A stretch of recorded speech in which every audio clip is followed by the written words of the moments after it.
দীর্ঘদিন ধরে একাংশ শিক্ষকদের দৌলতে গরিমা হারাচ্ছে কল্যাণপুর দ্বাদশ শ্রেণী বিদ্যালয়।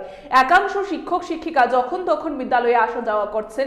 আজ প্রধান শিক্ষকের ভূমিকায় দেরিতে এসে মূল ফটক থেকে ফিরে যেতে বাধ্য হয়েছেন 6 জন শিক্ষক শিক্ষিকা।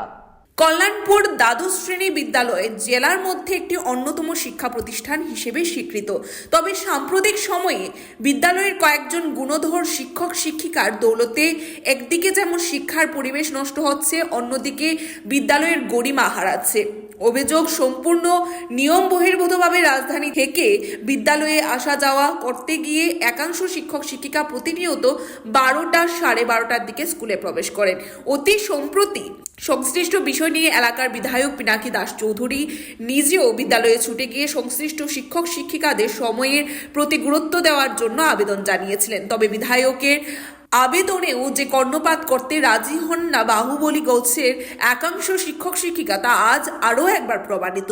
আজ নির্ধারিত সময়ে প্রায় আধা ঘন্টা সময় অতিক্রান্ত হওয়ার পর বিদ্যালয়ে প্রবেশ করতে যান 6 জন শিক্ষক শিক্ষিকা। বিষয়টা লক্ষ্য করে বিদ্যালয়ের অধ্যক্ষ এবং সংশ্লিষ্ট শিক্ষক শিক্ষিকাদের মূল ফটকের সামনে থেকেই বাড়িতে পাঠিয়ে দেন শিক্ষক শিক্ষিকাদের। অধ্যক্ষ এবং টিচার কাউন্সিল সেক্রেটারি এক ভাষার দাবি করেছেন বিদ্যালয়ের নিয়ম শৃঙ্খলা সবার জন্য এক। কাজেই আগামী দিনেও বিদ্যালয়ের নিয়ম শৃঙ্খলার বাইরে যারা কাজ করবেন তাদের বিরুদ্ধে কড়া পদক্ষেপ গ্রহণ করা হবে। আমার নাম প্রদীপ দেবনাথ। কোন স্কুলে আছেন? আমি তো কল্যাণপুর দ্বাদশ শ্রেণী বিদ্যালয়ে আছি। কি দায়িত্বে আছেন স্যার? আমি টিচার কাউন্সিল সেক্রেটারি। আজকে আপনাদের স্কুলে কি হয়েছে স্যার? আজকে তো নির্দিষ্ট টাইমের পরে 4-5 জন শিক্ষক শিক্ষিকা বিদ্যালয়ে প্রবেশ করেছিল এবং আমাদের প্রিন্সিপাল স্যার তাদেরকে অ্যাবসেন্ট দিয়ে দিয়েছে, ঢুকতে দেয়নি।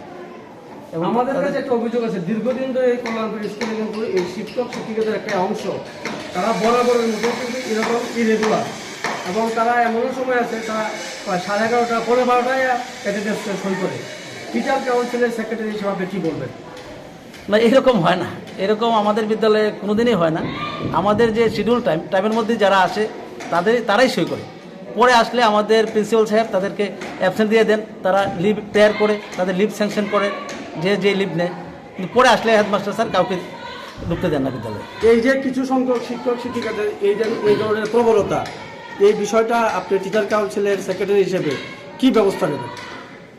না, এটা তো ব্যবস্থা নেবে স্কুলের প্রিন্সিপাল। আমরা তো বলেছি, আমরা মিটিংয়ে বলেছি যে তাদের নির্দিষ্ট সময় আসার জন্য। হয়তো দূরের যারা যাত্রী তারা গাড়ি ঘোড়ার কিছু অজুহাত দেখে দেরি হয়, মাঝে মধ্যে হয়, আমাদের কিন্তু হয় না এরকম। কিন্তু আজকে একটা হয়েছে, অনেক দিন পরে এরকম হয়েছে। আমাদের অ্যাটেন্ডেন্স ছিল 11:30 অ্যাটেন্ডেন্স। 11:30 পরে আমরা যদিও কোনো কেউ বিদ্যালয়তে আসে তাদেরকে অ্যাটেন্ডেন্স দিয়ে নিই আমরা। দেখো স্যার, আমরা কাজ করবো, আজ আমরা অ্যাটেন্ডেন্স দিই। তো এইরকম হয় খুব কম রেয়ার কেস। তো আর 11টার পরে তো একদম ডেঞ্জারাস জিনিস, আমরা কাউকে অ্যালাউ করি না। 100% আজকে তারা 11টার কিছু পরে আসছে। আমরা 5 জন।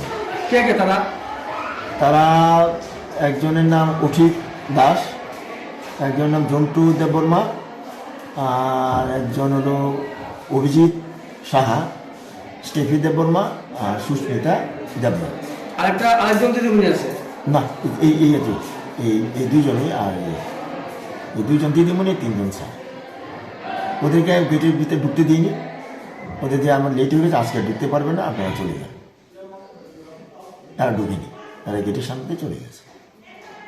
এই তাদের বিরুদ্ধে আপনারা আইনগত কি ব্যবস্থা নেবেন? না, তারা যদি এতে অ্যাবসেন্ট থাকবে, এখন থেকে ওদের লিভ আছে, সিএল বা ইএল, ওরা যেটা প্রেয়ার করবে সেই লিভটা আমরা স্যাংশন করে দেব। View report, Tripura news 8। হাম্বাই গ্রুপ, গুণমানে সেরা, রান্নার ভরসা। হাম্বাই গুরু মশলা সম্পূর্ণ প্রাকৃতিক, অপার গুণ ও উপকারিতায় পরিপূর্ণ। হাম্বাই গুরু মশলা।